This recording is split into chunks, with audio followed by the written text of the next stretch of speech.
প্রিয় ছাত্রছাত্রীরা 10 মিনিট স্কুলের লাইভ ক্লাসে তোমাদের সবাইকে স্বাগতম। শুভ সন্ধ্যা। আজকে আমরা এখানে সবাই এসেছি যে আমরা ইংরেজি যে ফার্স্ট পেপার আছে সেই ফার্স্ট পেপারে আমরা হচ্ছে একটা ক্র্যাশ কোর্সের আয়োজন করেছি। যে এই ক্র্যাশ কোর্সের মাধ্যমে আমরা হচ্ছে আমাদের যে 11টা আইটেম আছে ফার্স্ট পেপারে সেই পুরো আইটেমগুলোকে আমরা একটু ভালোভাবে দেখে নিব যে কিভাবে এই আইটেমগুলোকে এখন কিভাবে এগুলোকে রিহার্স করলে আমরা পরীক্ষায় খুব ভালো নাম্বার পেতে পারবো। তো আমাদের এই যে ইংরেজি ফার্স্ট পেপারে কিন্তু আমাদের একটা বই আছে, সেই বইটার নাম হচ্ছে ইংলিশ ফর টুডে, তোমরা সবাই জানো। বইটি কিন্তু খুবই চিকন, খুবই স্লিক, একটা আইফোনের মতো, একটা অ্যান্ড্রয়েড ফোনের মতো, এত স্লিক বইটি। এবং এই বইটার মধ্যে কিন্তু এইরকম অ্যান্ড্রয়েড ফোনের মতোই তোমাদের কিন্তু বিভিন্ন ফিচার আছে। ফিচারগুলো তোমরা কোনো দিন দেখেছো কিনা আমি বলতে পারবো না, কারণ আমার কাছে মনে হয় যে বইটি পড়তে তোমাদের বেশ অনীহা। তো এই মোবাইলের এই স্লিক ফিচারগুলো তোমাদেরকে এত আকর্ষণ করে, কেন আমার এই বইটা এত আকর্ষণ করতে পারে না? তো আমরা একটু ফিচারগুলো দেখে নিই যে আসলে আমার এই বইয়ে কী কী ফিচার আছে। আমাদের এই বই থেকে হচ্ছে আমাদেরকে রেডি হতে হবে 60 মার্কসের রিডিংয়ের জন্য এবং 40 মার্কসের রাইটিংয়ের জন্য। এই 60 মার্কসের রিডিংয়ের মধ্যে আমাদের রয়েছে এমসিকিউ, আমাদের রয়েছে কম্প্রিহেনশন কোয়েশ্চেন। কম্প্রিহেনশন কোয়েশ্চেনের ব্যাপারে একটি কথা আছে যে কম্প্রিহেনশন কোয়েশ্চেনটি কিন্তু আমাদের হচ্ছে জ্ঞানমূলক নয়। এখানে কিন্তু আমাকে দিতে হবে অ্যানালিসিস, সিনথেসিস অ্যান্ড ইভ্যালুয়েশন। এই কারণেই কিন্তু এই কোয়েশ্চেনের ভ্যালু হচ্ছে 2 মার্কস। আমাদের আছে ইনফরমেশন ট্রান্সফার অথবা ফ্লো চার্ট, এই দুটোর মধ্যে যে কোনো একটি আইটেম আমাকে কভার করতে হবে। আরও আছে summarising, cloze test with clues and cloze test without clues. এই দুটি কিন্তু আমাদেরকে হচ্ছে হয় বই থেকে আসবে অথবা বইয়ের বাইরে থেকেও আমাদেরকে আসতে পারে। আমাদের রাইটিং পার্টে আমাদের যেটা রয়েছে, আমাদের রাইটিং পার্টে আমাদের প্যারাগ্রাফ দিতে হবে প্রথমে, তারপরে আমাদের কমপ্লিটিং স্টোরি আছে, ইনফর্মাল অথবা ফর্মাল একটি লেটার আমাদেরকে লিখতে হবে, গ্রাফ, চার্ট অথবা ম্যাপ একটি দিতে হবে, এবং সবশেষে আমাদের একটা আছে অ্যাপ্রিশিয়েটিং শর্ট স্টোরিজ অথবা পোয়েম। তো এই পুরো জিনিসটাই কিন্তু হচ্ছে আমাদের এই বই থেকে এবং বইয়ের বাইরে থেকে কিছু অংশ নিয়ে কিন্তু হচ্ছে এই আমাদের ফার্স্ট পেপার গঠিত। তো আমরা এখন একটু দেখে নিব যে আসলে এই কোর্স ম্যাপ আমাদের এই বইটার মধ্যে কী কী জিনিস আছে। আমাদের এই বইটার মধ্যে এরকম ইউনিট 1 থেকে শুরু করে আমি যদি একদম এক নজরে দেখে যাই, আমি দেখতে পাবো যে এখানে আমরা দেখতে পাচ্ছি ইউনিট 6, ইউনিট 8, ইউনিট 9, আমরা দেখতে পাচ্ছি ইউনিট 11, ইউনিট 12, আমাদের মোট ইউনিট 15 পর্যন্ত হচ্ছে এই বইয়ে হচ্ছে আমাদের এই ফিচারগুলো আছে। তো এই 15 ফিচারই কিন্তু আমাদেরকে ভালো করে পড়তে হবে। আমরা যদি ভালো জায়গায় চান্স পেতে চাই, আমরা যদি ভালো রেজাল্ট করতে চাই, অবশ্যই এই 15 ফিচার আমাদের পড়তে হবে। যদিও এনসিটিভি থেকে বলা হয়েছে যে হচ্ছে কিছু কিছু আইটেম আমাদের আনসিন হতে পারে কিংবা বাইরে থেকে আসতে পারে, কিন্তু আমরা দেখছি আগের কয়েক বছরের প্রশ্নপত্র ঘেটে যে এই বই থেকেই কিন্তু আমাদের হচ্ছে বেশিরভাগ আইটেম আসছে। অলমোস্ট 90%-এর উপরে কিন্তু আইটেমগুলো আমরা বই থেকে পেয়ে যাচ্ছি। তো আমি একটা লেসন তোমাদেরকে খুব ভালো করে পড়িয়ে দিব যে আসলে এই একটা লেসন পড়লে তোমরা বুঝবে যে আসলে আমাদের বাকি লেসনগুলো কত সুন্দর করে আমাদেরকে পড়তে হবে কিংবা বুঝতে হবে। এই লেসনগুলো যদি আমরা ভালো করে না পড়ি তাহলে কিন্তু ফার্স্ট পেপারে কিন্তু আসলে ভালো নাম্বার পাওয়া যাবে না। তো সেই জন্য আমরা বেছে নিয়েছি ইউনিট 11কে ডায়াসপোরা। ডায়াসপোরাটা কী জিনিস? আমরা এখানে দেখো ম্যাপ দেখতে পাচ্ছি একটা, এবং ম্যাপের মধ্যে আমরা দেখতে পাচ্ছি যে অনেক মানুষ হচ্ছে ছড়িয়ে পড়েছে বিভিন্ন জায়গায়। তো ডায়াসপোরা শব্দটি এসেছে আসলে একটি গ্রিক শব্দ থেকে, যেটার মানে হচ্ছে ছড়িয়ে যাওয়া কিংবা স্প্রেড হয়ে যাওয়া। তার মানে হচ্ছে একটি নির্দিষ্ট ভৌগোলিক জায়গা থেকে মানুষ যখন হচ্ছে বিভিন্ন জায়গায় ছড়িয়ে পড়ে সেই জিনিসটাকে হচ্ছে ডায়াসপোরা বলে। যেমন হচ্ছে আমাদের দেশের একটি বিশাল অংশের লোক যদি হচ্ছে ইংল্যান্ডে কিংবা আমেরিকার কোথাও গিয়ে বসবাস করে এবং সেখানে তার সভ্যতা, কৃষ্টি, কালচার, এই সমস্ত কিছুই হচ্ছে সে ওখানে বহন করে, তাহলেই কিন্তু ডায়াসপোরা হবে। এই জন্যই ইমিগ্রেশন এবং ট্রাভেলিংয়ের সঙ্গে ডায়াসপোরার পার্থক্য আছে, কারণ ডায়াসপোরার সঙ্গে এক্সাইল কিংবা হচ্ছে লসের কিন্তু একটা সম্পর্ক আছে। ডায়াসপোরা বুঝতে গিয়ে আমরা একটা ছবি দেখতে পারি। দেখো আমরা একটা ছবি দেখছি, এখানে কি দেখতে পাচ্ছ তোমরা? দেখো কি দেখতে পাচ্ছ? এই যে ঢোল দেখা যাচ্ছে, দেখো লেখা আছে বাংলা বর্ষবরণ 1416। এখানে মঙ্গল শোভাযাত্রার আমরা বিভিন্ন মুখোশ দেখতে পাচ্ছি, কিন্তু এটি কিন্তু বাংলাদেশ নয়। বাংলাদেশ নয় তাহলে কোন জায়গায় এখানে বাঙালিদের সমস্ত হচ্ছে সভ্যতা, বাংলাদেশের কৃষ্টি এবং কালচারকে হচ্ছে এখানে তুলে ধরা হয়েছে? এটি হচ্ছে লন্ডনের ব্রিক লেনের একটি জায়গা, সেখানে হচ্ছে নববর্ষের উৎসব পালন করা হচ্ছে। তার মানে ডায়াসপোরা মানে হচ্ছে কোনো একটি ভৌগোলিক অংশ থেকে মানুষ অন্য জায়গায় যখন স্থানান্তরিত হয়, সেই স্থানান্তরিত হওয়ার পরে সে তার নিজের দেশীয় সভ্যতা, কালচার, এই সমস্ত কিছু সে যখন বজায় রাখার চেষ্টা করে, সেই জিনিসটাই কিন্তু হয়ে আসে ডায়াসপোরা। আর একটি ছবি আমরা দেখি, এখানে দেখো কি দেখতে পাচ্ছ তোমরা? বিভিন্ন সাইনবোর্ড দেখা যাচ্ছে। দেখো এখানে অনেক সাইনবোর্ড দেখা যাচ্ছে। এখানে যেমন সিনেমন লেখা আছে, এখানে নজরুল লেখা আছে, দেখো ক্যাফে বাংলা লেখা আছে। আরও আছে বালতি হাউস, বালতি বিক্রি হচ্ছে। তাহলে এটা কোথাকার ছবি? কিন্তু এটা কিন্তু বাংলাদেশের ছবি না, এটা কিন্তু তোমার ব্রিক লেনের ছবি। ব্রিক লেনের হচ্ছে বিভিন্ন জায়গায় কিন্তু বাংলা ডায়াসপোরা, বাঙালি মানুষ যেখানে বসবাস করে ঠিক সে জায়গায় কিন্তু তারা হচ্ছে এই আবহাওয়াটা তৈরি করেছে, এই পরিবেশটা তারা তৈরি করেছে। তো এটি হচ্ছে ডায়াসপোরা। তো ডায়াসপোরার মূল জিনিস হচ্ছে মানুষ অনেক কারণে তার হচ্ছে দেশান্তরিত হতে পারে। সে হচ্ছে বন্যা হতে পারে, ঝড় হতে পারে, জলোচ্ছ্বাস হতে পারে, এইসবের কারণে ঠিক যেমন মানুষ স্থানান্তরিত হয় ঠিক তেমন করে উন্নত জীবনযাত্রার জন্য কিংবা হচ্ছে সেখানে পড়ালেখার জন্য কিংবা আরও ভালো লাইফস্টাইলের জন্য কিন্তু মানুষ হচ্ছে অনেক সময় অন্যান্য এক জায়গা থেকে অন্য জায়গায় চলে যায়। প্যাসেজের দিকে আমরা যদি তাকাই তাহলে প্যাসেজে আমরা দেখতে পারবো যে এটা বেশ বড় একটা প্যাসেজ আমাদের এখানে বইয়ে দেয়া আছে এবং এখানে ডায়াসপোরাকে হচ্ছে ব্যাখ্যা করা আছে। আমি যদি একটু ছোট করে বলি, এখানে প্যাসেজে যেটা বলা আছে যে ডায়াসপোরা বলতে প্যাসেজের মধ্যে যেটা বোঝানো হয়েছে যে কালেকটিভ গ্রুপ অফ পিপল, সমষ্টিগত কোনো জনগোষ্ঠী যদি একটা জায়গা থেকে স্থানান্তরিত হয়ে অন্য জায়গায় যায়, অন্য জায়গায় গিয়ে বসবাস করে তাহলে, এবং সেখানে যদি তার কৃষ্টি এবং কালচার যদি বজায় রাখে তাহলে সেটাকে আমরা ডায়াসপোরা বলছি। ডায়াসপোরা কিন্তু অনেক বছর ধরে চলছে, অনেক বছর ধরে। একেবারে ইহুদিদের থেকে শুরু করে হচ্ছে একদম পুরনো ডায়াসপোরা কিন্তু ইহুদিদের ডায়াসপোরাটা, তো সেই অনেক পুরনো তখন থেকে শুরু হয়ে কিন্তু এখন পর্যন্ত আমরা যে যেমন 20th সেঞ্চুরিতে প্যালেস্টাইনিয়ান ডায়াসপোরা আমরা দেখতে পাচ্ছি, ফিলিস্তিনিদের তাদের নিজের কোনো ভূখণ্ড নেই, তারা বিভিন্ন জায়গায় ছড়িয়ে পড়ছে। আফ্রিকান ডায়াসপোরা আমরা দেখেছি অনেক আগে থেকে। আফ্রিকার ঝড়, বন্যা, জলোচ্ছ্বাস, মহামারী, দুর্ভিক্ষ এসবের কারণে লোকজন অন্যান্য জায়গায় চলে গিয়েছে। তো এই যে অন্যান্য জায়গায় যে তারা চলে গিয়েছে, তো এই যে তাদের যে চলে যাওয়াটা, ওখান থেকে গিয়ে কিন্তু তারা ফিরে আসেনি, তারাও কিন্তু উন্নত জীবনযাত্রার জন্য কিন্তু তারা ওই সব জায়গায় গিয়েছে। তো এই যে ডায়াসপোরা, তার মানে কি একটা জায়গা থেকে অন্য জায়গায় যখন মানুষ চলে গেল এবং সেখানে গিয়ে বসবাস করলো এবং তার নিজের সভ্যতা আবার হচ্ছে ওইখানে সে ইম্পোজ করার চেষ্টা করছে। তো এই সমস্ত কিছু মিলিয়ে কিন্তু ডায়াসপোরা হচ্ছে। এখন কিন্তু বর্তমান যুগে কিন্তু ডায়াসপোরাটা আবার অন্য কারণে হয়ে থাকে। গ্লোবালাইজেশন কিন্তু একটা বড় বিশ্বায়ন, একটা বড় রিজন যার কারণে হচ্ছে ডায়াসপোরা হয়ে থাকে। বিশ্বায়নের সঙ্গে তাহলে এই ডায়াসপোরার সম্পর্ক কি, এই ছড়িয়ে ছিটিয়ে পড়ার সম্পর্ক কি? বিশ্বায়নের ফলে সবসময় মনে রেখো কমিউনিকেশন এবং ট্রান্সপোর্টেশন কিন্তু খুব ইজি হয়ে গেছে। অত্যন্ত অল্প সময়ে মানুষ একজনের সঙ্গে অন্যজন কথা বলতে পারে, অত্যন্ত অল্প সময়ে মানুষ এক জায়গা থেকে অন্য জায়গায় যেতে পারে, এগুলো ইজিয়ার হয়ে গেছে, এক্সেসটা ইজি হয়ে গেছে। এই এক্সেস ইজি হয়ে যাওয়ার কারণে মানুষ এক দেশ থেকে অন্য দেশে চাকরির খোঁজে, এক দেশ থেকে অন্য জায়গায় পড়াশোনার জন্য কিন্তু তারা চলে যাচ্ছে। এবং এই কারণেই হচ্ছে এই বর্তমানে যে গ্লোবালাইজেশনের যে ফেনোমেনা এখন তৈরি হয়েছে, এটি কিন্তু স্কলারদেরকে খুব ভাবাচ্ছে এবং তারা এটা সম্পর্কে দিক নির্দেশনা দিচ্ছে। তো বইয়ের প্যাসেজে হচ্ছে তোমাকে এই রকম ইনফরমেশন দেওয়া আছে। তো এই ধরনের একটা প্যাসেজ থেকে কি রকমের কোয়েশ্চেন আসতে পারে কিংবা আমরা কিভাবে প্রিপারেশন নিব? তো আমরা যদি হচ্ছে একদম আমাদের যে প্যাটার্ন, কোয়েশ্চেনের যে প্যাটার্ন আছে সেই কোয়েশ্চেনের প্যাটার্নে যদি আমরা ফিরে যাই, সেগুলো জানতে হলে এই প্যাসেজটা পড়ার পরে, প্যাসেজটা আমি বুঝার পরে আমাকে কিন্তু প্যাসেজের কিছু কঠিন শব্দ সম্পর্কে কিন্তু আমাকে জানতে হবে। কারণ আমার কিন্তু এই প্যাসেজের কঠিন শব্দ সম্পর্কে কিন্তু এর মিনিং কিন্তু আমাকে এমসিকিউতে জিজ্ঞেস করতে পারে। তো সেই জন্য আমাদের যেটা করতে হবে, প্রতিটি প্যাসেজ পড়ার পরে সেটার যে কঠিন শব্দগুলো আছে এগুলোকে নিয়ে আমরা হচ্ছে একটা অ্যান্টোনিমের লিস্ট এবং একটা সিনোনিমের লিস্ট আমরা করব। এই অ্যান্টোনিম যেমন আমি এখানে করেছি, তোমরা দেখতে পাচ্ছ, দেখো ডায়াসপোরার সিনোনিম হচ্ছে ডিসপারশন, এসকেপ, ম্যাস, এক্সোডাস আমরা দিয়েছি, আর এটার হচ্ছে অ্যান্টোনিম হচ্ছে কনসেন্ট্রেশন। ঠিক একইভাবে যেমন রেফার মানে হচ্ছে মেনশন, নোট, এইটার আবার হচ্ছে অ্যান্টোনিম হচ্ছে ইগনোর, নেগলেক্ট, রিমুভ। সেটেলড এর অ্যান্টোনিম হচ্ছে আনসেটেলড, আবার সিনোনিম হচ্ছে এন্ডেড। ঠিক একইভাবে আমরা অনেকগুলো শব্দ যেটা কঠিন শব্দ, যেমন মনে করো যে কমিউনিটির সিনোনিম অ্যাসোসিয়েশন, কমিউনিটির অ্যান্টোনিম হচ্ছে ডিসএগ্রিমেন্ট অর ডিসিমিলারিটি, এরকম করে ফেনোমেনা, মুভমেন্ট, প্লাইট মানে কি? ট্রাবল, প্রেডিকশন, এইটার অ্যান্টোনিম কি? অ্যাডভান্টেজ, বুন। ম্যাসিভের সিনোনিম কি বলো তো তোমরা সবাই? নিশ্চয়ই তোমরা সবাই পারো। ম্যাসিভের সিনোনিম কি? ম্যাসিভের সিনোনিম হচ্ছে বিগ, আর ম্যাসিভের যদি আমি অ্যান্টোনিম ধরি তখন কি হবে? লিটল হবে।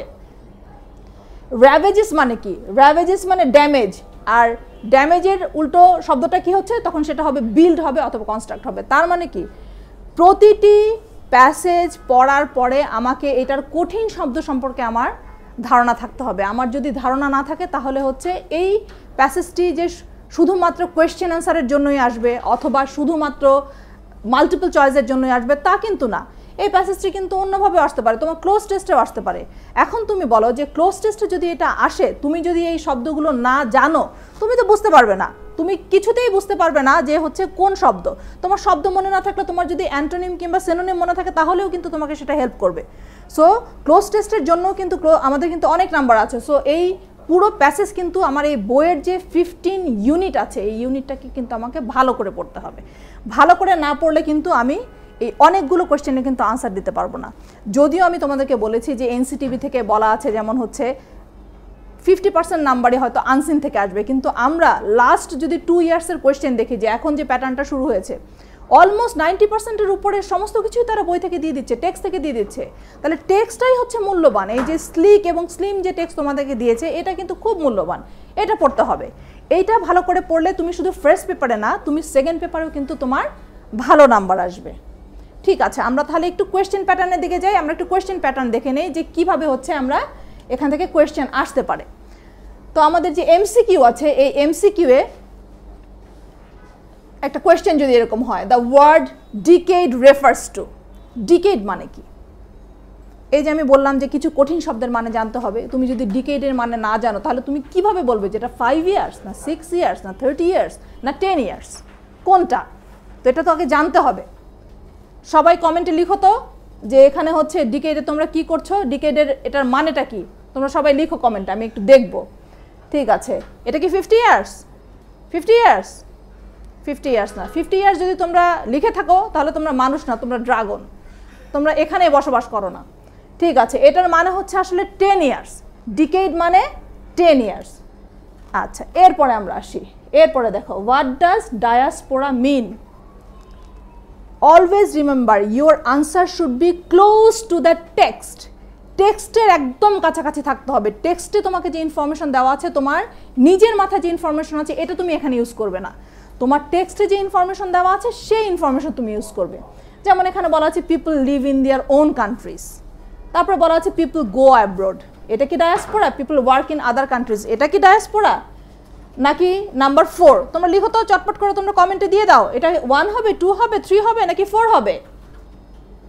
এই তো অনেকেই পেরেছো, 4 হবে। এটা সবাই জানে যে people live their own countries and settle in other parts of the world. ভৌগোলিক অবস্থান বিচ্যুত হয়ে এক জায়গা থেকে অন্য জায়গায় গিয়ে যখন হচ্ছে মানুষ বসবাস করবে তখন সেটাকে হচ্ছে আমরা ডায়াসপোরা বলি।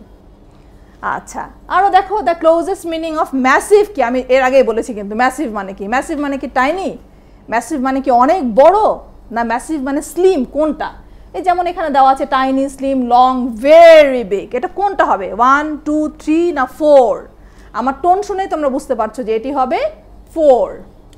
আচ্ছা, আরও দেখি আমরা, the Aryans came to the Indian subcontinent from, কোথা থেকে এসেছে? প্যাসেজের মধ্যে স্পষ্ট দেওয়া আছে কোন জায়গা থেকে এসেছে। আমেরিকা থেকে এসেছে, আফ্রিকা থেকে এসেছে, সেন্ট্রাল ইউরোপ থেকে এসেছে নাকি ইউরোপ থেকে এসেছে? তোমরা সবাই পেরেছো, আমি বুঝতেই পারছি এটি আসলে হবে সেন্ট্রাল ইউরোপ থেকে। এখন আমরা দেখি, when were the Jewish people forced to leave their lands? এটা আমি আগেই বলেছি যখন তোমাদেরকে প্যাসেজটা আমি পড়ালাম যে এটি আসলে ইন অ্যানশিয়েন্ট টাইমস হবে, কারণ এটি হচ্ছে সবচেয়ে পুরনো সভ্যতা যেটি কিনা ডায়াসপোরার শিকার হয়েছিল। এরপরে আমরা একটু কোয়েশ্চেন আনসারের দিকে আমরা একটু আসি। আমাদের কোয়েশ্চেন আনসার কিন্তু 2 মার্কসের, এবং আমাদের কিন্তু কোনো জ্ঞানমূলক কোয়েশ্চেন আনসার আসলে এখানে নেই। আমাদেরকে লিখতে হয় অ্যানালিটিক্যাল, আমাদেরকে লিখতে হয় সিনথেটিক কোয়েশ্চেন, এবং আমাদেরকে হচ্ছে ইভ্যালুয়েশন করতে হয়। যেহেতু এই ইভ্যালুয়েশন, সিনথেটিক এবং অ্যানালিসিস আছে, আমাদের কিন্তু কোয়েশ্চেনটা এক্সপ্লেনেটরি হতে হবে, একটু বড় হতে হবে। কখনোই হচ্ছে এটিকে এক লাইনে লেখার চেষ্টা করবে না তোমরা। এটিকে লেখার জন্য সবসময় মিনিমাম 2 লাইন, যদি কখনো 2টা পার্ট থাকে তাহলে অবশ্যই হচ্ছে এটিকে 3 থেকে 4 লাইন তোমরা করবে। অতিরিক্ত বড়ও করবে না, অতিরিক্ত ছোট করবে না। একটু আমরা দেখে নেই, what does diaspora refer to? Are all diasporas voluntary? এখানে কিন্তু 2টো কোয়েশ্চেন আছে, 2টো কোয়েশ্চেন। তো 2টো কোয়েশ্চেনের মধ্যে প্রথমে আমাকে বলতে হবে যে ডায়াসপোরা মানে কি। দেখো কি লেখা আছে, the word diaspora refers to a group of people who leaving their homelands get settled in other parts of the world for various reasons. অনেক কারণে এই ডায়াসপোরা তৈরি হতে পারে। সেকেন্ড কোয়েশ্চেন ছিল যে এটি ভলান্টারি কিনা।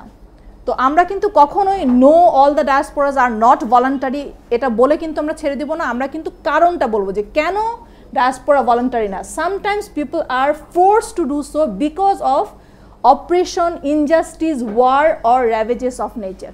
যেহেতু আমাকে সিনথেসিস কোয়েশ্চেন এবং ইভ্যালুয়েটিভ কোয়েশ্চেনের আনসার দিতে হবে, সেই কারণে কিন্তু আমার টেক্সটের জিনিসের সঙ্গে সঙ্গে কিন্তু আমাকে নিজেকেও কিন্তু অ্যানালিসিস করতে হবে এবং আমাকে কিন্তু ওইভাবে আনসার দিতে হবে।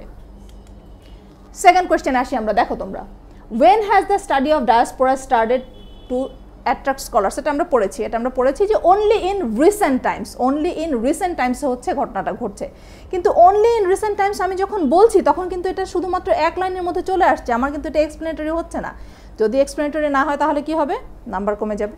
তাহলে সেই ক্ষেত্রে আমরা কি করব, তাহলে সেই ক্ষেত্রে এটাকে এমন করে আমরা টুইস্ট করে লিখবো যাতে হচ্ছে আমার নাম্বারও না কমে এবং আমার যে হচ্ছে উত্তরটা আছে সেই ইনফরমেশনটাও যেন এখানে চলে আসে। যেমন the issue of diaspora is very old, আমি বলে দিলাম আগে, বাট গ্লোবালাইজেশন গিভস এটা নিউ টুইস্ট। কারণ কি, যেহেতু স্কলাররা হচ্ছে নতুনভাবে সাম্প্রতিকভাবে হচ্ছে এটির উপরে হচ্ছে আগ্রহী হয়েছেন, আর সাম্প্রতিকভাবে গ্লোবালাইজেশনের কারণেই কিন্তু ডায়াসপোরাটা বৃদ্ধি পেয়েছে। People migrate voluntarily for improved lifestyle and security. So, recently scholars have taken a lot of interest to study and identify the reasons of increasing diaspora. সুতরাং আমাকে কিন্তু অ্যানালিসিস করে কিন্তু বলতে হবে যে হচ্ছে আনসারটা হচ্ছে আমি কিভাবে হচ্ছে খাতার মধ্যে প্লেস করব।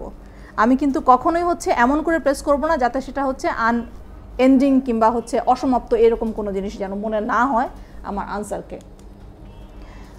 চলে আসি থার্ড কোয়েশ্চেনে আছে what are some of the major diasporas of the past. এখানে আসলে তোমার সংশ্লেষণ কিংবা বিশ্লেষণের কিচ্ছু নেই, প্রতিটি লাইন তোমার বইয়ে দেওয়া আছে যে আমাদের অতীতে কোন কোন ডায়াসপোরা ছিল। যেমন আমাদের অতীতে সবচেয়ে আগে ছিল আমাদের জিউইশ ডায়াসপোরা, তারপরে আমাদের প্যালেস্টিনিয়ান ডায়াসপোরা আছে, আমাদের আফ্রিকান ডায়াসপোরা আছে, আমাদের ইন্ডিয়ান আরিয়ানসদের ডায়াসপোরা আছে।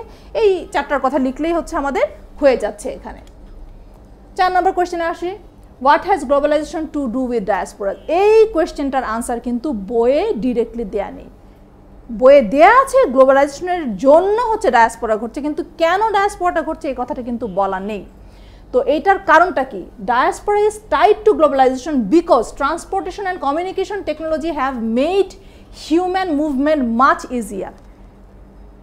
নতুন বিশ্বায়নের সঙ্গে সঙ্গে আইসিটি এবং টেকনোলজির কমিউনিকেশন হচ্ছে মানুষের জন্য কি করেছে, সহজলভ্য করেছে। কোনো জায়গায় যাওয়া, কোথাও কোনো খবর পাওয়া, কোনো ইনফরমেশন নেওয়া, সমস্ত কিছু সহজলভ্য করেছে। খুব সহজে মানুষ এক জায়গা থেকে অন্য জায়গার ইনফরমেশন পেয়ে যায়, খুব সহজে মানুষ এক জায়গা থেকে অন্য জায়গায় চাকরি করতে পারে, তারা পড়াশোনা করতে যেতে পারে। এই সব কারণেই কিন্তু কি হয়েছে, গ্লোবালাইজেশন আর হচ্ছে ডায়াসপোরাটা রিলেটেড। এক্সপ্লেন করে বলতে হবে, তুমি যদি এক্সপ্লেন করে না বলো তাহলে কিন্তু এখানে 2 মার্কসের মধ্যে 2 মার্কস তুমি পাবে না। নাম্বারে আসি, ওয়াই ডু ডায়াসপোরা অকার, কেন হয় ডায়াসপোরা, কেন হয়। আমরা এতক্ষণ যেটা পড়লাম ডায়াসপোরা দিয়ে আমরা যেটা বুঝলাম যে ডায়াসপোরা দুইভাবে ঘটে থাকে। কীভাবে, এক হচ্ছে ভলান্টারিলি ঘটে থাকে, আরেকটা হচ্ছে ইনভলান্টারিলি ঘটে থাকে। তো ভলান্টারি যেই ডায়াসপোরাটা হচ্ছে এটি কিন্তু আসলে খুব রিসেন্ট ফেনোমেনা। মানুষ হচ্ছে উন্নততর জীবনের জন্য, মানুষ হচ্ছে তার শিক্ষার জন্য, সিকিউরিটির জন্য, লাইফস্টাইল চেঞ্জের জন্য কিন্তু সে হচ্ছে কি হচ্ছে উন্নততর দেশে যাচ্ছে। আর আগে যেটা হয়েছে কিংবা এখনও কোনো কোনো জায়গা হয়েছে, যেমন আফ্রিকায় দুর্ভিক্ষর জন্য মানুষ হচ্ছে অন্য জায়গায় চলে গিয়েছে। এরিয়ান সভ্যতা কিংবা আর্য সভ্যতা যে কেন চলে এসেছিল সেন্ট্রাল ইউরোপ থেকে সেটা কিন্তু এখনও আমাদের জানা নেই। কিন্তু আফ্রিকান ডায়াসপোরাটা কিন্তু প্রকৃতির যে বিরূপ প্রতিক্রিয়া, বিরূপ পরিবেশ, এসবের কারণেই কিন্তু কি হচ্ছে আফ্রিকান ডায়াসপোরাটা কিন্তু আসলে বিভিন্ন জায়গায় ছড়িয়ে ছিটিয়ে পড়েছে। তো সেই সবগুলো এক্সপ্লেনেশন লাগবে। যেমন এখানে লেখা আছে diaspora occur for various reasons such as social or political injustice and operation, war, natural calamity and insecurity. এটি কিন্তু তোমার একটি সংশ্লেষণ কোয়েশ্চেন, তোমাকে কিন্তু ভালো করে বুঝে আনসার দিতে হবে। Besides this people also migrate to other places for better life, globalisation and safety. তো এই সবগুলো জিনিস তুমি যখন এক জায়গায় বলবে, তুমি যখন পুরো জিনিসটা যখন তুলনামূলক আলোচনা করবে তখনই কিন্তু তোমার হচ্ছে কোয়েশ্চেনটা কিন্তু পূর্ণ হবে, পূর্ণাঙ্গ হবে এবং তখনই কিন্তু তুমি পূর্ণ নাম্বার পাবে। ঠিক আছে, এখন আমরা জানি যে হচ্ছে আমাদের 3টি সিন প্যাসেজ থাকে। এই 3টি সিন প্যাসেজের মধ্যে থেকে হচ্ছে আমাদেরকে বিভিন্ন ধরনের বিভিন্ন প্যাটার্নের কোয়েশ্চেনের আনসার করতে হয়। প্রথম প্যাসেজটা আমরা বেছে নিয়েছিলাম হচ্ছে ডায়াসপোরা। আমরা সেকেন্ড প্যাসেজে এসেছি। সেকেন্ড প্যাসেজটা তোমরা সবাই যেহেতু বইটা অলমোস্ট তোমরা শেষ করে ফেলেছো, তোমরা জানো যে এটি হচ্ছে পিস মুভমেন্টের উপরে হচ্ছে এই বইটি। পিস মুভমেন্টের উপরে এই আমার যে হচ্ছে এই যে প্যাসেজটি এখানে লেখা আছে, পিস মুভমেন্ট একটি খুবই ভালো প্যাসেজ। কিসের জন্য? ফ্লো চার্টের জন্য এবং একই সঙ্গে হচ্ছে ইনফরমেশন ট্রান্সফারের জন্য। আমাদের কিন্তু ইনফরমেশন ট্রান্সফার এবং হচ্ছে ফ্লো চার্ট কিন্তু কখনোই একসঙ্গে আসবে না, কখনোই না, একটা আসবে, হয় ইনফরমেশন ট্রান্সফার আসবে অথবা ফ্লো চার্ট আসবে। তো আমাদের এই পিস মুভমেন্টের আসলে কি বলা হয়েছে, পিস মুভমেন্টে যেমন হচ্ছে আমাদের কি কি অ্যাক্টিভিটিস করলে হচ্ছে আমাদের পিস মুভমেন্টটা ত্বরান্বিত হবে, কি কি কাজের মাধ্যমে হচ্ছে আমরা বিশ্বে শান্তি বজায় রাখতে পারবো, কিংবা কি কিভাবে হচ্ছে অশান্তিকে হচ্ছে দূর করা যায়, এই জিনিসটাই কিন্তু পিস মুভমেন্ট যে তোমরা যে প্যাসেজটা দেখতে পাচ্ছ এই প্যাসেজের মধ্যে হচ্ছে বলা আছে। এইটার ব্যাপারেও আমার একই দিক নির্দেশনা থাকবে। আমি ঠিক যেভাবে তোমাদেরকে ফার্স্ট প্যাসেজটা পড়িয়েছি এটাও কিন্তু সেভাবে কঠিন শব্দ, সিনোনিম, অ্যান্টোনিম সমস্ত কিছু কিন্তু বের করে তোমাদেরকে এটা পড়তে হবে। তোমরা যদি এটা টেক্সটটা যদি না পড়ো, এটি কিন্তু হচ্ছে পরীক্ষার হলে গিয়ে কিন্তু মনে হবে যে মঙ্গল গ্রহ থেকে আসছো, কারণ এই চেনা প্যাসেজ কিন্তু তখন লাগতে থাকবে অচেনা। তো এই অচেনা প্যাসেজ দিয়ে তো তখন তো খুব ভালো নাম্বার পাওয়ার তো আশা নাই। ভালো নাম্বার পাওয়ার আশা না থাকলে অ্যাডমিশন হবে কোথায়? কোথাও অ্যাডমিশন হবে না। তো সেই জন্য আমাদের কিন্তু এই প্যাসেজগুলো পড়তে হবে। আমার ধারণা তোমাদের এইগুলো যে প্যাসেজগুলো আমি প্রত্যেকটা বেছেছি অসম্ভব ইম্পর্টেন্ট প্যাসেজ, অসম্ভব ইম্পর্টেন্ট প্যাসেজ। আর 10টারও বেশি হচ্ছে আমরা টেস্ট পেপার বেছে নিয়ে আমরা দেখেছি যে সবচেয়ে বেশি কোন প্যাসেজগুলো হচ্ছে তারা টেস্ট পরীক্ষা দিয়েছে, মডেল টেস্ট পরীক্ষা দিয়েছে। আমি কিন্তু বেছে বেছে সেই প্যাসেজগুলোই তোমাদের জন্য নিয়ে এসেছি। তো সো এই প্যাসেজগুলো ইন্ডিকেট করার মানেও কিন্তু এটা হচ্ছে যে এই প্যাসেজগুলো কিন্তু তোমাদেরকে ভালো করে পড়তে হবে। ঠিক আছে, এখন আমরা দেখি ইনফরমেশন ট্রান্সফার। ইনফরমেশন ট্রান্সফারটা কিন্তু আসলে কঠিন না। এখানে হচ্ছে একটা ইনফরমেশন গ্যাপ থাকে, ইনফরমেশন গ্যাপ থাকে, 10টা গ্যাপ থাকে। এই 10টা গ্যাপে কিন্তু তোমাকে হচ্ছে এই আনসারটা বসাতে হবে। যেমন এখানে তোমরা দেখতে পাচ্ছ, যেমন হচ্ছে হোয়াট হু, এই হোয়াট হু দিয়ে হচ্ছে তোমাকে এখানে যদি কোনো ইনফরমেশন গ্যাপ থাকে তাহলে তোমাকে ওই হোয়াট এবং হুর মধ্যে কে পড়ছে সেটা তোমাকে বলতে হবে। তারপরে ইভেন্ট এবং অকারেন্স আছে। ইভেন্ট এবং অকারেন্সের মধ্যে তোমার যদি কোনো গ্যাপ থাকে তাহলে সেই ক্ষেত্রে এই গ্যাপটা কোনটার সাথে সুইটেবল সেই কথাটা তোমাকে বলতে হবে। হোয়াট আছে, ওয়্যার আছে, তারপরে আছে রিজন এবং হাউ। এটি হচ্ছে একদম প্যাসেজটি তুমি যদি বুঝতে পারো, প্যাসেজ থেকে বলতে গেলে অলমোস্ট হুবহুই লাইনগুলো তোলা থাকে। সো এইখানে এই ইনফরমেশন গ্যাপটাকে পূরণ করা কিন্তু খুব কঠিন জিনিস নয়। এই ইনফরমেশন গ্যাপটা তোমরা দুভাবে পূরণ করতে পারো। এটি যেহেতু অলমোস্ট ফিক্সড আনসার, তোমরা কিন্তু এটিকে 1 2 3 4 5 যে রোমান সংখ্যাগুলো আছে 10 পর্যন্ত লিখে তোমরা এটিকে খাতায় প্লেস করতে পারো, অথবা তোমরা এখানে আমি আনসার এখানে দিয়ে দিয়েছি, এখানে আনসার দেখতে পারো। তোমরা এভাবে করেও কিন্তু তোমরা লিখবে, কিন্তু খবরদার আমি কিন্তু এখানে লাল কালি ব্যবহার করেছি। লাল কালি ব্যবহার করা তোমাদের জন্য একেবারে গর্হিত কাজ। সবুজ কালি তো আরও ব্যবহার করবে না। সবুজ কালি হচ্ছে হেড এক্সামিনারদের কালি। তো এখানে তুমি তোমার কালো কালিটাই তুমি কিন্তু ব্যবহার করবে এখানে। এইটার সঙ্গে আমাদের অর হয়ে আছে হচ্ছে আমাদের ফ্লো চার্ট। এই একই প্যাসেজ থেকে হচ্ছে ফ্লো চার্টের জন্য হচ্ছে আমি কোয়েশ্চেন তৈরি করেছি দুটো। এই কোয়েশ্চেন দেখো, যেমন এখানে কোয়েশ্চেন আছে, তোমাকে এই ফ্লো চার্ট দিয়ে তোমাকে তৈরি করতে হবে showing the means of achieving goals of piece movement. কিভাবে পিস মুভমেন্টের গোলটাকে হচ্ছে তুমি আয়ত্ত করবে সেই জিনিসটাকে হচ্ছে তোমাকে এখানে লিখতে হবে। ফ্লো চার্ট লেখার সময় আমরা দেখি যে পরীক্ষার কোয়েশ্চেনের মধ্যে হচ্ছে দেখো ফ্লো চার্টটা হচ্ছে এখানে 1 2 3 4 5 6 পর্যন্ত আছে। তো এই ফ্লো চার্টটা তোমরা অনেক সময় দেখা যায় যে অনেকভাবে তোমরা এটাকে লেখো, অনেকভাবে এটাকে লিখতে যাবে না। তোমার যদি 6টা বক্স যদি কিংবা উপরে 3টা নিচে 3টা বক্স যদি তুমি অ্যাড করো, আমাদেরকে অ্যারো দিতে হয়, এই অ্যারোগুলো দিতে হয়। এই দেখা যায় যে এই পর্যন্ত অ্যারো ঠিক আছে, তারপরে গিয়ে আর তোমরা অ্যারোটাকে ঠিক করতে পারো না, দেখা যায় যে কাউন্টার ক্লকওয়াইজ এটাকে ঘুরতে থাকো। তো অনেক সময় আমি দেখি যে এরকম সাপ খোপও তোমরা আঁকতে থাকো। প্লিজ এইগুলো করবা না। তো সেই কারণে এইভাবে একদম না সেই কারণে এইভাবে কখনো হচ্ছে কোনো জিনিস তোমরা লিখতে যাবে না, একদম না। এরকম সাপ খোপ কখনো আঁকবে না পরীক্ষার খাতার মধ্যে। যাই হোক, সাপটা হচ্ছে বেশ শক্তিশালী সাপ এঁকে ফেলেছি, এটা মুছতে বেশ সময় লাগছে। কিভাবে লিখবো তাহলে আমরা ফ্লো চার্ট? খাতাটা তো হচ্ছে A4 সাইজের পেপার, খাতাটা যদি আমার A4 সাইজের পেপার হয় তাহলে আমার জন্য ভালো হয় ঠিক এইভাবে যদি আমি হচ্ছে টপ টু বটম যদি আমি বক্সগুলো আঁকি, টপ টু বটম আমি বক্সগুলো আঁকবো। বক্সগুলো শুধু আঁকবো না, আমি 1 2 3 4 5 6 আমার কিন্তু একটা করে দেওয়া থাকবে এবং বাকি 5টা কিন্তু, তার মানে আমাকে 6 নম্বর পর্যন্ত আমাকে করতে হবে। প্রতিটার জন্য কিন্তু আমার 2 মার্কস। ফ্লো চার্ট করার সময় আমাদেরকে খেয়াল রাখতে হবে আমরা কোনো ফুল সেন্টেন্স আমরা এখানে লিখবো না, কোনো ফুল সেন্টেন্স আমরা এখানে লিখবো না। আমরা হচ্ছে কোনো সাবজেক্ট, যেমন মনে করো যে কোনো মানুষের নাম, কোনো অক্সিলারি ভার্ব, এইগুলো দিয়ে হচ্ছে আমরা এটাকে শুরু করব না। এটি যেমন হচ্ছে এখন যেভাবে দেওয়া আছে, যেমন নাউন ফরমেশনে কিন্তু এগুলো দেওয়া আছে, তো আমার কিন্তু সব একটা লাইনের মধ্যে কিন্তু পিস মুভমেন্টের এই গোলটাকে আমার দেখানো হয়েছে। যেমন অ্যাডভোকেসি অফ প্যাসিফিজম আমার দেয়াই আছে, আরও আছে নন violent resistance, diplomacy, boycott, demonstration, piece camp, আরও কিন্তু অনেক ছিল। এটা প্রায়োরিটি অনুযায়ী তোমার যেহেতু জাস্ট 6টাই লাগবে, তুমি 6টাই হচ্ছে আনসার করবে। আচ্ছা, আরেকটা এই একই প্যাসেজ থেকে হচ্ছে আরেকটা হচ্ছে আমি যদি ফ্লো চার্ট দিই, এখানে আমাকে দেখাতে হবে the activities of piece movement. এই অ্যাক্টিভিটিস অফ পিস মুভমেন্ট কিন্তু আসলে 6টা না, এখানে কিন্তু কম করে হলে 10 থেকে 12টা দেয়া আছে পয়েন্ট। তাহলে আমাদেরকে কি করতে হবে, এই 10টা 12টা পয়েন্টের মধ্যে থেকে আমি বেছে নিব যে হচ্ছে আমি ঠিক কোন 6টা হচ্ছে আমার এখানে ইউজ করব। যেমন আমার এখানে কিন্তু এন্ডিং অফ ওয়ার্ড আইএনজি দিয়ে শুরু করেছে। আমরা আরও একটু খেয়াল রাখবো যে আমাদের ফ্লো চার্টটি যেভাবে শুরু হবে আমরা যেন এটি যদি পারি তাহলে সেই কন্টিনিউয়েশনটা যেন আমরা করি। যেমন এখানে আইএনজি দিয়ে শুরু হয়েছে, আমরা চেষ্টা করব যাতে বাকি ঘরগুলোও হচ্ছে আমাদের এই আইএনজি দিয়ে যেন হচ্ছে আমরা শেষ করতে পারি। তো বইয়ের মধ্যে হচ্ছে আমাদের যেমন ছিল এন্ডিং অফ ওয়ার, কথাটা ছিল না, আইএনজি ছিল না, এখানে কিন্তু এন্ডিং অফ ওয়ার করেছে এবং বাকি পয়েন্টগুলো কিন্তু আমাদেরকে ওই রকম করে হচ্ছে চেঞ্জ করতে হবে।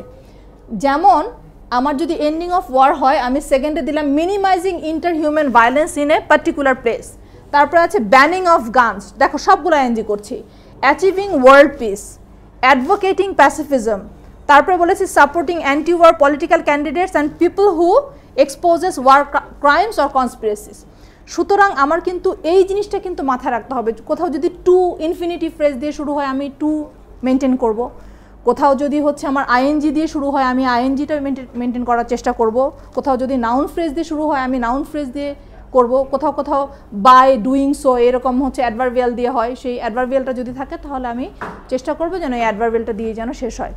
মোদ্দা কথা আমি কিন্তু কোনোভাবেই সেন্টেন্স লিখতে পারবো না, সেন্টেন্স কোনোভাবে আমি লিখতে পারবো না, সেন্টেন্স লিখতে কিন্তু আমার পুরো নাম্বারটা চলে যাবে।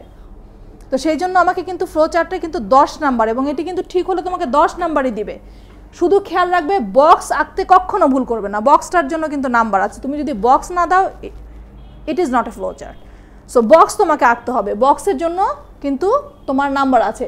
এবং এই যে অ্যারো চিহ্নগুলো যে দেখতে পাচ্ছ, এই অ্যারো চিহ্নগুলো দিবে, অ্যারো চিহ্নগুলো হচ্ছে ফ্লোটা বোঝায় যে কনসিকুয়েন্সিয়ালি ক্রোনোলজিক্যালি কোনখান থেকে কোন জায়গায় জিনিসটা আসছে, এবং এখানে যে নাম্বারিংটা আছে 1 থেকে 6 পর্যন্ত, এই নাম্বারিংটাও তোমরা দিবে। ঠিক আছে, আমাদের এর পরের টেক্সট হচ্ছে সামারাইজ করা। এই সামারাইজের জন্য আমি যে টেক্সটটি বেছে নিয়েছি সেটি হচ্ছে বঙ্গবন্ধু শেখ মুজিবুর রহমানের আমাদের যে হচ্ছে স্পিচ ছিল একটি 7 মার্চের যে স্পিচটি ছিল, সেই স্পিচের ওপরে হচ্ছে এই টেক্সটটি। তো এই টেক্সটে আমি তোমাদেরকে একটু বলে দিচ্ছি যে আসলে এই টেক্সটের মধ্যে কী ছিল। এই টেক্সটের মধ্যে শেখ মুজিবুর রহমান বলেছেন যে শেখ মুজিবুর রহমান ইয়াহিয়া খানের সাথে কি কি কথা বলতে চেয়েছিলেন, কিভাবে হচ্ছে তাদের সঙ্গে বিভিন্ন কথাবার্তা বলার সঙ্গে সঙ্গে হচ্ছে আমাদের যে দাবি দাওয়াগুলো সেইগুলো হচ্ছে উনি আদায় করতে চেয়েছেন, কিন্তু আমাদের কোনো কথাই শোনা হয়নি, আমাদের কোনো কথাই হচ্ছে পাকিস্তানি হানাদার বাহিনী তারা কিন্তু শুনেনি। এমনকি আমরা যে মেজরিটি ছিলাম তারপরেও কিন্তু তারা হচ্ছে আমাদেরকে কোনো পাত্তাই দেয়নি। এমনকি বঙ্গবন্ধু শেখ মুজিবুর রহমান এমন কথাও বলেছিলেন যে পাকিস্তানিরা যদি একজনও হয় এবং তারা যদি ন্যায় কথা বলে তাহলেও আমরা মেজরিটি হলেও আমরা সেটা মেনে নিব। কিন্তু এরপরেও কিন্তু কি হলো না, এরপরেও কিন্তু তারা কিন্তু কোনো সভা বসালো না, যার কারণে আমরা কিন্তু ওদের সঙ্গে বসে যে একটা কোনো নেগোসিয়েশন করা, এই নেগোসিয়েশনে কিন্তু আমরা আসতে পারলাম না। সামারি করার ব্যাপারে তোমাদেরকে আমি একটা ছোট গল্প বলতে চাই। সেই গল্পটা হচ্ছে, তোমরা খরগোশ এবং কচ্ছপের গল্পটা সবাই জানো তোমরা খরগোশ আর কচ্ছপ কি হয়েছিল। খরগোশ আর কচ্ছপের গল্পে এক ছিল খরগোশ আর এক ছিল কচ্ছপ, তাই না? একদিন খরগোশ আর কচ্ছপ দৌড় লাগালো, তারপরে হচ্ছে খরগোশ যেহেতু এগিয়ে গেছে সে বনের মধ্যে একটু ঘুমিয়ে নেওয়ার চেষ্টা করলো, আর কচ্ছপ সেই গুটি গুটি পায়ে কিন্তু সে চলতে শুরু করলো, এবং শেষ পর্যন্ত সে হচ্ছে খরগোশকে ক্রস করে সে ফার্স্ট হয়ে গেল, আর খরগোশ কিন্তু উঠে দেখলো যে হচ্ছে সে কিন্তু পিছিয়ে পড়েছে। আমি যখন এই অংশটার সামারি লিখবো, আমার এই অংশের সামারি কি হবে? Slow and steady wins the race. এটাই তো, যে সময়ের মূল্য যারা বিচার করে না, সময়ের মূল্য যারা বিবেচনা করে না, তারা হচ্ছে জীবনে কখনো বড় হতে পারে না। সময়ের মূল্য বিবেচনা করতে হবে, এবং সেই জন্য এটি হচ্ছে জীবনের হচ্ছে মূল কথা। দেখো এই সামারির মধ্যে কিন্তু আমি খরগোশের কথা বলিনি, কচ্ছপের কথা বলিনি। সামারির মধ্যে বাহুল্য জিনিস, এক্সাম্পল, অ্যাডজেক্টিভ, এই জিনিসগুলো বেশি ইউজ করবেন না। সামারি হচ্ছে মূল কথা। The smaller the summary, the bigger will be the number. আর তুমি যত বড় সামারি লিখবা তত তোমার নাম্বার কিন্তু কমতেই থাকবে। তো এই জন্য কিন্তু সামারি লেখাটা কিন্তু খুব একটা আর্ট, এবং 5 থেকে 6 লাইন, 5 থেকে 6 লাইন মানে হচ্ছে 5 থেকে 6 সেন্টেন্সের বেশি সামারি আসলে লিখবে না। 5 থেকে 6 সেন্টেন্সের বেশি সামারি লিখলে কিন্তু আসলে এই সামারিটা আসলে কোনো সামারি হয় না। অনেক সময় আমরা পরীক্ষার খাতায় দেখে থাকি যে এই যে প্যাসেজ আছে, প্যাসেজের চেয়েও সামারি বড়, মানে প্যাসেজ যদি থাকে হচ্ছে 12 লাইনের, সামারি আছে 16 লাইনের, তাহলে সেখানে নাম্বার পাবে কিভাবে? সেটা তো সামারি হলো না, সেটা হচ্ছে ভাব সম্প্রসারণ হলো। তো এই ভুলগুলো যেন না হয়, এগুলো কিন্তু খেয়াল রাখতে হবে একদম। তোমাদের দেখো, চিনতে পারছো?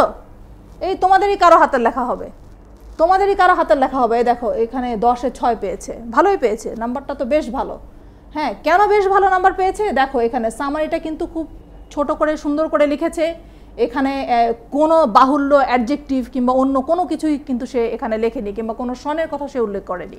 সে একদম স্ট্রেট বলেছে যে history of Bangladesh is that of the shedding blood. The people of Bengal had been shot in every movement. When Yahya Khan fell into power, he promised to restore democracy, but he did not hold a national assembly to hand over the power. তো এই যে ছোট করে যে সে পুরো জিনিসটা বলতে পেরেছে, এটার মধ্যেই কিন্তু আর্ট, ঠিক আছে? এইটাই কিন্তু আমরা চাচ্ছি সামারিতে। তো সেই জন্য আমাদের সামারি কিন্তু সুন্দর হতে হবে। আরও কিছু এক্সাম্পল দেখাই, তোমরাই তো লিখো এসব জিনিস। দেখো কি লেখো, এই দেখো কি লিখছো, দেখো the above text summarises the history of Bangladesh. কি দরকার বাপ, এইটা লেখার কি দরকার? এইটা লিখলে ভাষার সৌন্দর্য নষ্ট হয়। সামারি কিন্তু সবসময় যেহেতু অল্প কথায় লিখতে হয়, সেজন্য আমি একটা লাইনও নষ্ট করব না, আমাকে সুন্দরভাবে লিখতে হবে। তো সেই জন্য আমরা যখন সামারিটা লিখবো, সামারি লেখার সময় এই যে দ্য অ্যাবাভ টেক্সট সামারাইজেস, এই কথাটা বলার আসলে কোনো প্রয়োজন নাই। তুমি সরাসরি কিন্তু দ্য হিস্ট্রি অফ বাংলাদেশ অথবা বঙ্গবন্ধু শেখ মুজিবুর রহমান দিয়ে কিন্তু তুমি শুরু করতে পারো। এগুলো কিন্তু ভাষার সৌন্দর্য নষ্ট করে। আরও একটু দেখি, আরও তোমরা কি কি লেখো দেখি। এই দেখো, এই যে আমি বললাম 12 লাইনের প্যাসেজ, 16 লাইনের সামারি, কিভাবে সম্ভব? হ্যাঁ, কিভাবে এটা সম্ভব? এই দেখো লিখছি টু বিগ কাটা। হ্যাঁ, ওই যে যত বড় লিখবা সামারি তত কম নাম্বার পাইছে 2। এটা আমার কোনো দোষ নাই, এটা হচ্ছে এটা সে বুঝে নাই, এটা এরকম তো না বুঝলে হবে না। এখন তুমি যদি মনে করো যত বড় লিখবে তত বেশি নাম্বার দিবে, তাহলে তো এটা হবে না। এটা তো তোমাকে আয়তনটা বুঝতে হবে যে কোন জিনিসের আয়তন কোনটা, ঠিক আছে? কোন জিনিসের আয়তন কোনটা সেই জিনিসটা দিতে হবে। তোমাদের যদি খাতা দেখার অপশন থাকতো বোর্ডে, তাহলে আমি এখানে একটা ব্যাঙের ইমো এঁকে দিতাম, কারণ আসলে খুবই আমার কষ্ট লাগে যে তোমরা কিভাবে তোমরা এরকম জিনিসগুলো তোমরা লিখো। এত বলার পরও একটা সামারি কিভাবে ভাব সম্প্রসারণ হয়। গেল এখানে দেখো, এখানে কিন্তু 7 পেয়েছে, খুব একটা স্মাইলি ফেস আমি দিয়েছি এখানে। দেখো কত সুন্দর করে লিখেছে, খুবই শর্ট করে লিখেছে, কোনো বাহুল্য নেই, কোনো অ্যাডজেক্টিভ নেই, কোনো এক্সপ্লেনেশন সেভাবে করে দেওয়া নেই। এই জিনিসটি একদম পুরো জিনিসটার জিসটা কিন্তু সে সুন্দরভাবে তুলে দিয়েছে। তো নাম্বার পাওয়ার জন্য কিন্তু তোমার কিন্তু সাইজ ম্যাটার্স। এখানে সামারিতে তো অবশ্যই, সামারি তুমি বড় লিখলেই তোমার হবে না, বড় লিখলেই পাতা গুনে লোকজন নাম্বার দেবে না, এইটা কিন্তু মাথায় রাখতে হবে। সো এই জিনিসটা বুঝতে হবে যে কিভাবে হচ্ছে আমরা সামারিটাকে লিখব। তো এইটা গেল আমাদের হচ্ছে বই থেকে আমরা যে 3টি প্যাসেজ, যেটি সিন প্যাসেজ যেটি আমাদের আসে, এই সিন প্যাসেজগুলো থেকে হচ্ছে আমরা প্রথমে আমরা কোয়েশ্চেন আনসার করলাম, মাল্টিপল চয়েস করলাম, তারপরে আমরা ফ্লো চার্ট করলাম, ইনফরমেশন ট্রান্সফার করলাম। যদিও ওই দুটো থেকে মাত্র একটা আসবে তোমাদের, আর এই লাস্টে এসে আমি এখানে সামারি করলাম।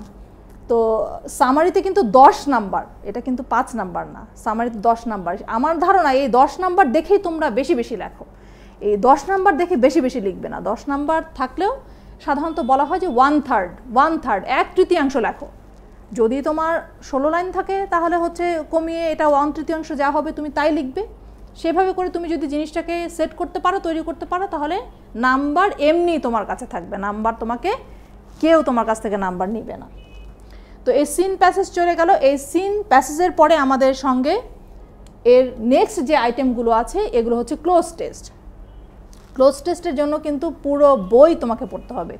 যদিও বলা হচ্ছে যে ক্লোজ টেস্টে আমাদের টেক্সটের ভেতর থেকে অথবা টেক্সটের বাইরে থেকে কিন্তু আমাদের কি আসতে পারে, আমাদের কিন্তু ম্যাটেরিয়ালগুলো সিলেক্ট করতে পারে। সো কোয়েশ্চেন সেটার যিনি উনি এটাকে সিনও করতে পারেন, এটাকে আনসিনও করতে পারেন। কিন্তু আমরা কিন্তু যে লাস্টের কয়েক বছরের যে কোয়েশ্চেন দেখছি, আমি বারবারই বলছি যে এটি কিন্তু টেক্সট থেকে আসছে। এমনকি আমাদের সেকেন্ড পেপারের অনেক গ্রামেটিক্যাল আইটেম কিন্তু হচ্ছে বাংলা এই ইংলিশ ফার্স্ট পেপার বইটা থেকে আসছে। তো আমাদেরকে একটু সতর্ক হতে হবে, আমাদেরকে কিন্তু বইটা পড়তে হবে, বইটা পড়ে যেতে হবে। বইটা যদি আমি না পড়ে যাই তাহলে কিন্তু আমি আসলে এই জিনিসটা আমি লিখতে পারবো না।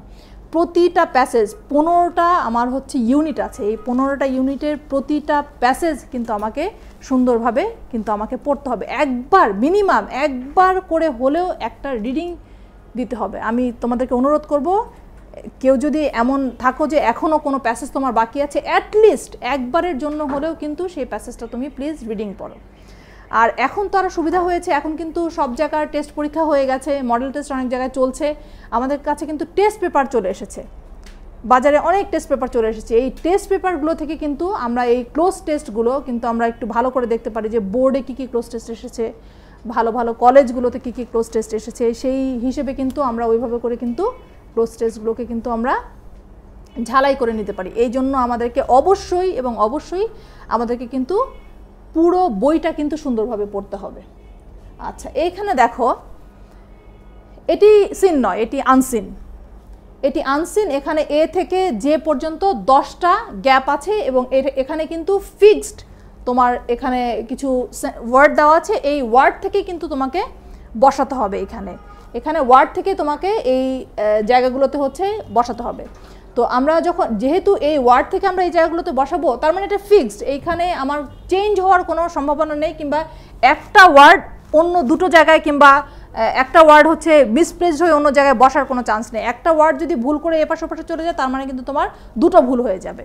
তো এই সমস্যাটা কিন্তু থেকে যাবে। তো সেই জন্য এই আনসারটা দেওয়ার সময় আমি তোমাদের সবাইকে বলবো, এই আনসারটা দেওয়ার সময় তোমরা হচ্ছে ফিক্সড, যেহেতু এটি প্যাসেজটি না তুলে তোমরা শুধুমাত্র আনসারটিকে তোমরা দিবে, কারণ যেহেতু ফিক্সড আনসার এখানে ওই একটা ওয়ার্ড ছাড়া অন্য কোনো ওয়ার্ডই বসবে না। তো সেই কারণে কিন্তু আমাদেরকে কি করতে হবে, আমাদেরকে হচ্ছে এটি হচ্ছে শুধুমাত্র আমরা আনসারটাকে তুলে দিলেই কিন্তু আমাদের হয়ে যাচ্ছে। কিন্তু ক্লোজ টেস্ট উইদাউট ক্লুজ সেটার কি হবে? উইথ ক্লুজে তো হচ্ছে খুব সহজ, উইথ ক্লুজে কিন্তু খুব সহজ, যেহেতু এখানে শব্দগুলো দেওয়া আছে, তুমি কিন্তু ইনটুইশনের মাধ্যমেও কিন্তু অনেক জিনিস কিন্তু তুমি জেনে যাচ্ছ। কিন্তু আমাদের ক্লোজ টেস্ট উইদাউট ক্লুজ এটি যদি ইভেন তোমার টেক্সট থেকেই আসে, কিন্তু টেক্সট যদি তোমার পড়া না থাকে তাহলে কিন্তু তুমি সেটা লিখতে পারবে না। শুধু সেটা না, অনেক সময় হুবহু টেক্সট তোমার মনে নাও থাকতে পারে, সেই ক্ষেত্রে তোমাকে সিনোনিম বসাতে হতে পারে। ফর এক্সাম্পল, আমি এখানে একটা প্যাসেজ নিয়েছি, এই প্যাসেজে দেখতে পাচ্ছ তোমরা এটা কনফ্লিক্টের উপরে প্যাসেজটা, দিস ইজ ভেরি ইম্পর্টেন্ট। এই প্যাসেজটি থেকে কিন্তু শুধুমাত্র ক্লোজ টেস্ট না, এখান থেকে আমার কোয়েশ্চেন আনসার, এখান থেকে আমার সামারি, এখান থেকে আমার যে ফ্লো চার্ট, এগুলো কিন্তু সবই কিন্তু এখান থেকে আসতে পারে। এই প্যাসেজটিও কিন্তু খুব ইম্পর্টেন্ট। তো এখানেও কিন্তু আমার 10টা গ্যাপ আছে, কিন্তু এখানে আমার কোনো ক্লু নেই। যেহেতু এখানে আমার কোনো ক্লু নেই, তাহলে কিন্তু এখানে যে শুধুমাত্র আমার বইয়ের যে শব্দটা সেটি যে বসবে তা কিন্তু না। এমনও হতে পারে তোমার বইয়ের শব্দটি মনে নেই, কিন্তু তোমার সিনোনিম মনে আছে, তাহলে তুমি কিন্তু সেখানে সিনোনিম বসাতে পারো। তার মানে কি, এইটা কিন্তু ফিক্সড না। এইখানে কিন্তু আনসারটার ভ্যারিয়েশন থাকতে পারে। এইখানে কিন্তু আনসারটা অনেক হতে পারে, অনেক আনসার হতে পারে। আমি একটু তোমাদেরকে দেখাই যে কীরকম অনেকগুলো আনসার হতে পারে। এখানে দেখো যেমন এতে আমার হচ্ছে বসেছে ডিসএগ্রিমেন্ট, কেউ যদি অ্যানিমোসিটি দিতে চায় সেটাও এটা হবে। বি নাম্বারে আছে অ্যান্টাগনিজম, কেউ যদি এনিমিটি দিতে চাও সেটাও হবে। তার মানে কি এখানে কিন্তু অনেক ভ্যারিয়েশন, অনেক অপশন। যখন তোমার অনেক ভ্যারিয়েশন এবং অনেক অপশন হয় তখন কি হয়, তখন এক্সামিনারকে কিন্তু এই প্যাসেজটাতে বারবার ফিরে আসতে হয়, যেহেতু ফিক্সড না। ফিক্সড জিনিস তো একবার পড়লেই জানা যায়, ওটা টিক চিহ্ন দিয়ে কিন্তু সেটা কি করা যায়, সেটা রাইট দিয়ে সেটাতে নাম্বার বসানো যায়। কিন্তু যখনই তোমার ভ্যারিয়েশন আসে অনেক, তখন প্রতিটা আনসার দেখার জন্য কিন্তু তাকে কোয়েশ্চেনে ফিরে যেতে হয় যে এটা ঠিক আছে কিনা, এটা ঠিক আছে কিনা।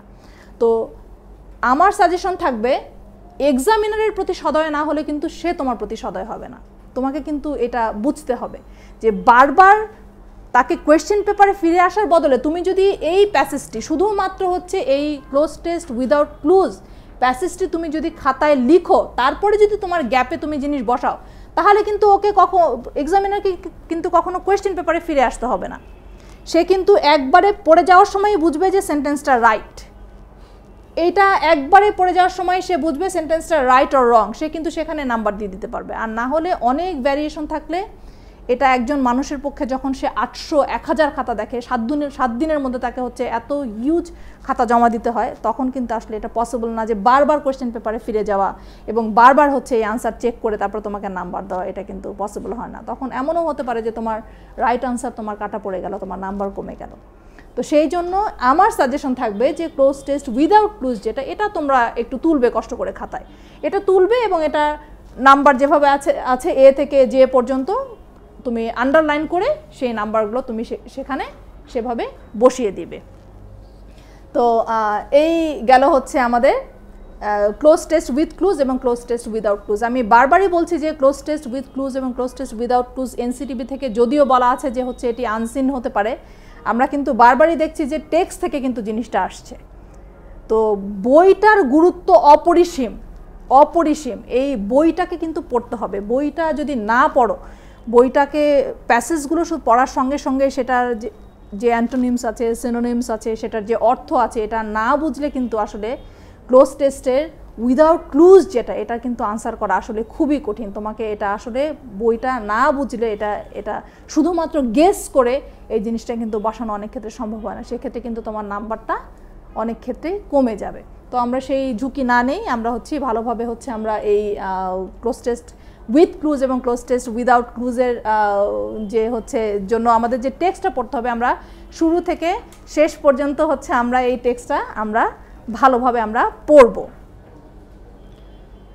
ঠিক আছে, আমরা এরপরে আমরা চলে আসি আমাদের রিঅ্যারেঞ্জমেন্ট। আমাদের জাম্বল 10টা সেন্টেন্স থাকে, এটা এই 10টা সেন্টেন্সকে হচ্ছে আমাদেরকে লিখতে হয়। এটি কিভাবে লিখতে হয়, এটি একটি বক্স আঁকতে হয়। এই বক্সের মধ্যে নিউমেরিক্যাল অর্ডারে হচ্ছে জিনিসটাকে আগে সাজাতে হয় এবং জিনিসটাকে সাজানোর পরে কিন্তু তারপরে কি করতে হয়, তারপরে হচ্ছে সেই স্টোরিটা আমাদেরকে লিখতে হয়। যেমন এখানে আমি একটা খুব বড় একটা রেড সাইন দিয়েছি। এই রেড সাইন দিয়ে কি বোঝাচ্ছে, এই রেড সাইন দিয়ে বোঝাচ্ছে যে এখানে যেভাবে সে লিখেছে, যে অর্ডারে লিখেছে, এটি ঠিক না। যেমন আমি প্রথম ঘরে আমি নিউমেরিক্যাল অর্ডার আমি লিখব, প্রথম ঘরে 1 2 3 4 থেকে 10 পর্যন্ত আমি প্রথম ঘরে আমি লিখব।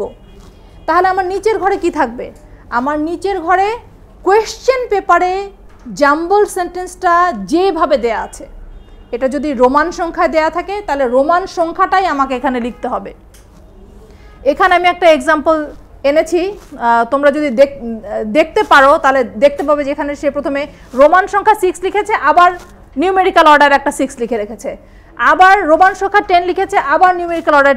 এটা লেখার দরকার নেই, এটা করবে না। কিংবা অনেক সময় আমরা খাতায় এমনও পাই উপরে 1 2 3 4 দেয়া আছে, কোয়েশ্চেনে রোমান সংখ্যা দেয়া আছে, কিন্তু এইখানে তোমরা এবিসিডি লিখে রেখেছো। এটা হলে কিন্তু কোনো নাম্বারই পাবে না। এখানে 10 মার্কসের মধ্যে কিন্তু একদম 10 মার্কস কিন্তু তোমার পুরো চলে যাবে। আর আরেকটা জিনিস যেটা হয় যে অনেক সময় কিন্তু একটা ঘর করে হচ্ছে ভুলে যদি একটা রং সেন্টেন্স যদি হচ্ছে মাঝখানে ঢুকে যায়, তাহলে কিন্তু একটা ঘর করে পিছিয়ে গেলে দেখা যায় যে সব কটা সেন্টেন্স কিন্তু রং হয়ে যায়। তো আমাদের এই যে রিঅ্যারেঞ্জমেন্ট, এই রিঅ্যারেঞ্জমেন্টটা তাহলে তোমরা কোথা থেকে পড়বে? রিঅ্যারেঞ্জমেন্ট পড়ার জন্য সবচেয়ে ভালো উপায় এখন হচ্ছে টেস্ট পেপার থেকে রিঅ্যারেঞ্জমেন্টটা পড়া। টেস্ট পেপারে যেহেতু বিভিন্ন বিভিন্ন কলেজের পরীক্ষাগুলো হয়ে গেছে, বিভিন্ন বোর্ডের কোয়েশ্চেন এর মধ্যে চলে এসেছে, তোমরা সেই কোয়েশ্চেনগুলো কিন্তু তোমরা সেটা দেখবে। এমনকি আমাদের টেক্সট বই থেকেও কিন্তু রিঅ্যারেঞ্জমেন্ট আসতে পারে। আমাদের অনেকগুলো মনীষীর জীবনী কিন্তু এখানে আছে। আমাদের নেলসন ম্যান্ডেলা আছে, আমাদের বঙ্গবন্ধু শেখ মুজিবুর রহমান আছে, মার্টিন লুথার কিং আছে, ভ্যালেন্টিনা তেরেস্কোভা আছে, আনা ফ্রাঙ্ক আছে, অনেক মানুষের অনেক বিখ্যাত মানুষকে নিয়ে কিন্তু হচ্ছে বইটিকে সাজানো হয়েছে। সো আমাদের কিন্তু এটি খুব স্বাভাবিক যে এমনও হতে পারে যে তোমাদের কিন্তু টেক্সটের ভেতর থেকে কিন্তু এই রিঅ্যারেঞ্জমেন্টটা চলে আসলো। এই জন্য টেক্সট কিন্তু পড়তে হবে। তোমরা যেটাই পড়ো না কেন, টেক্সটে তোমাকে ফিরে যেতেই হবে তুমি যদি পরীক্ষায় ভালো নাম্বার পেতে চাও। আচ্ছা, আমরা তাহলে একটু দেখি যে এটা রাইটলি কিভাবে লেখা যায়। দেখো এখানে রাইটলি লিখেছে যে রাইটলি এখানে যেমন হচ্ছে প্রথমে যেমন নিউমেরিক্যাল অর্ডারে সাজিয়েছি এবং পরে আমরা দেখতে পাচ্ছি যে এখানে হচ্ছে আমাদের রোমান সংখ্যায় কিন্তু আমাদের এখানে বসিয়েছি এবং এখানে হচ্ছে পরে স্টোরিটা হচ্ছে পুরোটা হচ্ছে সে লিখে দিয়েছে। তো আমার মনে হয় যে এটা করাই ভালো হবে, কারণ ওখানে কিন্তু আসলে লেখা আছে যে রিঅ্যারেঞ্জমেন্টের মধ্যে তুমি রিঅ্যারেঞ্জ করার পরে তোমাকে পুরো স্টোরিটা লিখতে হবে। রিঅ্যারেঞ্জ করবে, নিউমেরিক্যাল অর্ডারে লিখবে আগে, তারপরে নিচে রোমান হরফে যদি থাকে লেখাটা, রোমান হরফে জাম্বল সেন্টেন্সটা তুমি লিখবে, তারপরে হচ্ছে নিচে আমাদের তার নিচে হচ্ছে সেই যে স্টোরিটা আছে এই স্টোরিটা হচ্ছে আমাকে দিয়ে দিতে হবে।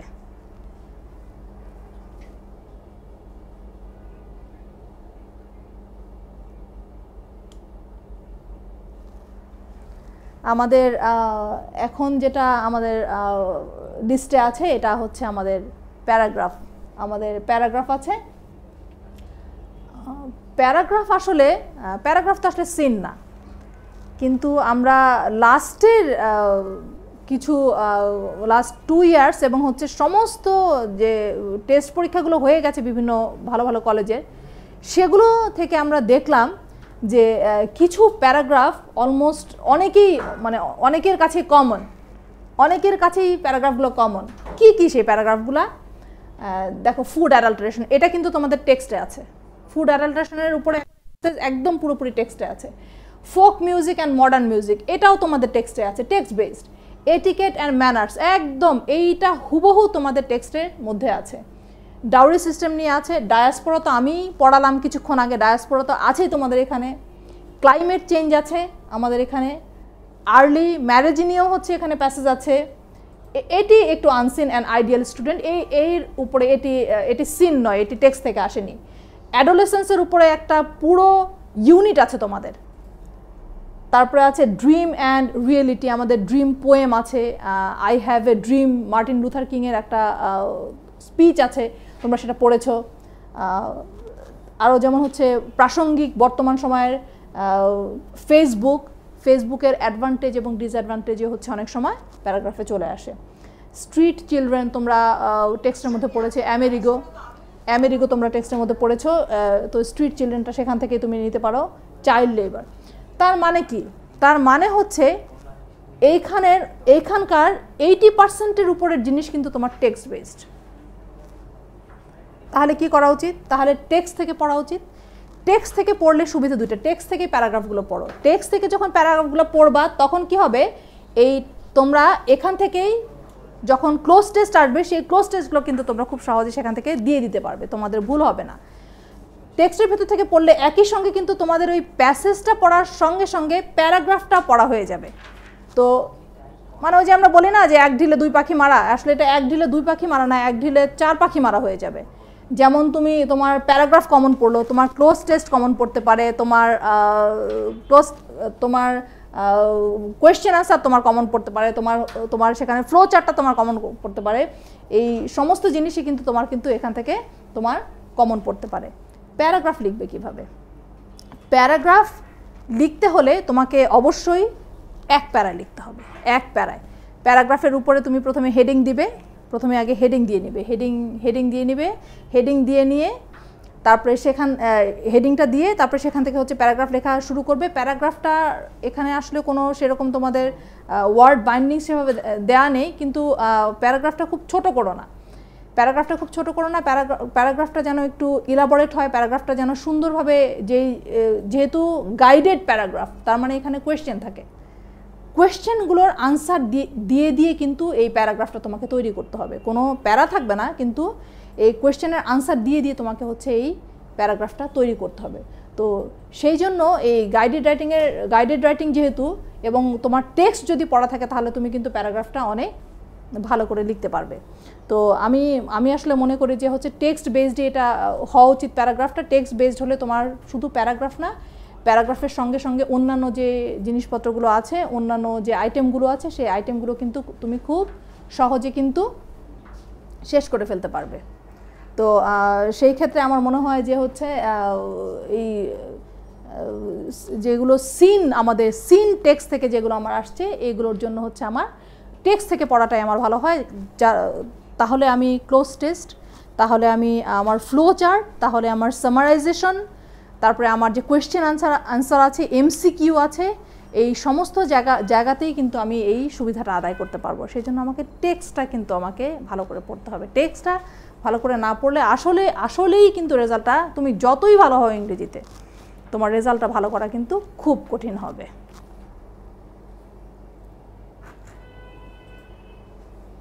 তো প্যারাগ্রাফ আমাদের শেষ হয়ে গেল। প্যারাগ্রাফের পরে আমাদের কি আছে? আমাদের আছে কমপ্লিটিং স্টোরি।